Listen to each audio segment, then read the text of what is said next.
अस्सलाम वालेकुम, पाकवेदर.com के साथ मैं हूं असद। आज की वीडियो काफ़ी ज़्यादा इंटरेस्टिंग और इन्फॉर्मेटिव होने वाली है क्योंकि आज हम डिस्कस करेंगे याला बारी के हवाले से। याला बारी क्यों होती है? जैसा कि आपको मालूम है कि मगरिबी हवाओं के सबब पाकिस्तान के मुख्तलिफ इलाकों, खुसूसन हमने देखा कि कराची शहर में भी 5 साल बाद जो है वो याला बारी का सिलसिला रिकॉर्ड हुआ।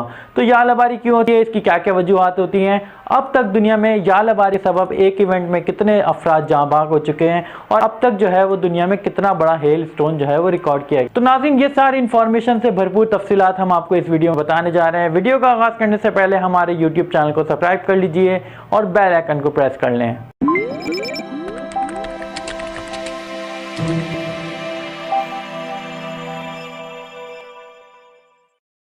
तो नाज़रीन, आपको जैसा कि मालूम है कि पाकिस्तान समेत एशियाई ममालिक, खासतौर पर मिडिल ईस्ट, मगरबी हवा के सबब काफ़ी ज़्यादा हेल स्टॉर्म जो है वो ऑब्जर्व किए जाते हैं। ख़ासतौर पर हमने देखा कि सऊदी अरब में काफ़ी ज़्यादा शिद्दत के साथ याला बारी का सिलसिला रहा। ख़ासतौर पर Iraq, Iran, Yemen, Oman, Abu Dhabi, Dubai, इन इलाकों की बात करें तो यहाँ पर जो है अक्सर बेशतर मगरबी हवाओं के सबब याला बारी के तूफान बन जाते हैं। तो ऐसी क्या वजूहात होती हैं जिनकी बिना पर जो है वो याला बारी होती है? तो हम आपको बताते चलें कि याला बारी होने के लिए जो है एक सुपर सेल का वजूद में आना जरूरी होता है। तो नाज़रीन, सुपर सेल कैसे वजूद में आता है ये भी हम आपको बताते चलेंगे। सुपर सेल के लिए ज़रूरी होता है कि गर्म इलाकों में अगर मॉइस्चर का लेवल बढ़ जाए और साथ ही जो है मगरबी हवाओं के सबब जो है यक बस्ता हवाएं ऊपरी सतह पर मौजूद हों, तो इन दोनों के इंटरेक्शन की वजह से एक थंडरस्टॉर्म सेल जनरेट होता है और वो मजीद शिद्दत इख्तियार करता हुआ मजीद हायर एटीट्यूड पे जाकर जो है वो एक सुपर सेल की फॉर्म में वजूद में आ जाता है। आपको मालूम है कि थंडरस्टॉर्म में जो है वो पानी के बुखारात बहुत ज़्यादा बड़ी तादाद में मौजूद होते हैं जो बारिश का सबब बनते हैं, लेकिन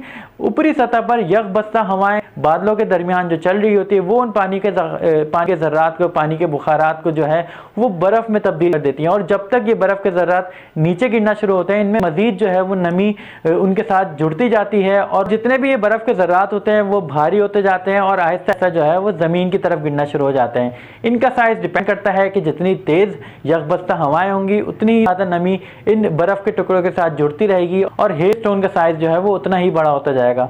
तो हम देखते हैं कि हेल स्टोन भी जो है वो डिफरेंट साइज़ के होते हैं। ख़ासतौर पर अब रिसेंटली हमने देखा कि कराची में जो है वो तकरीबन 1 इंच के बराबर जो है वो हेल स्टोन रिकॉर्ड हुआ, जबकि सिंध के दीगर इलाकों में जो है वो हेल स्टोन का साइज़ जो है वो एक गोल्फ की बॉल के बराबर भी रिकॉर्ड हुआ। और कराची में ये हेल स्टॉर्म क्यों वजूद में है? आपको मालूम है कि बहुत ही रेयर होता है कि कराची शहर में भी हेल स्टॉर्म वजूद में आए या हेल स्टॉर्म जो है वो ऑब्जर्व किया जाए। इसकी बेसिक वजह ये थी कि हाई प्रेशर रिज जो हमारे बलूचिस्तान के रास्ते जो है वो साउथ तक काफ़ी ज़्यादा डिप कर गई थी और दूसरी जानिब अरेबियन सी की तरफ से जो है वो मॉइस्चर काफ़ी ज़्यादा जो है इन थंडर स्टॉर्म को जो है सपोर्ट करता रहा और एक सुपर सेल फॉर्म में है, जिसकी वजह से हमने देखा कि कराची शहर में भी हेल स्टॉर्म रिपोर्ट हुआ।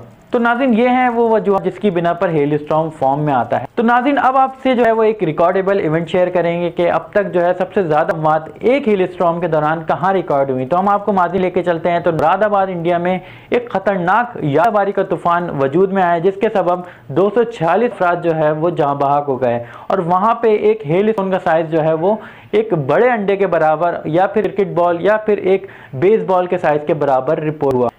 तो नाज़रीन, अब आपको बता दें कि दुनिया में अब तक सबसे हैवीएस्ट हेल स्टॉर्म जो है वो कहाँ रिपोर्ट हुआ। इसका भी एजाज़ जो है वो हमारी एशियाई कंट्री को यानी कि मशरक़ी पाकिस्तान, बांग्लादेश के पास मौजूद है, जहाँ पर 14 अप्रैल 1986 को सबसे बड़ा अब तक का हेल स्टोन जो है वो रिकॉर्ड किया जाता है और इसका साइज़ जो है वो 1.02 kg के बराबर रिपोर्ट हुआ। भोपालगंज के इस खतरनाक हेल स्टॉर्म के दौरान जो है वो 92 अफराद जो है वो जाँ बाग हुए थे और ये एक डेडली हेल स्टॉर्म साबित हुआ। तो नाज़रीन, हेल स्टॉर्म के हवाले से आपको यकीनन हमारी वीडियो पसंद आई होगी।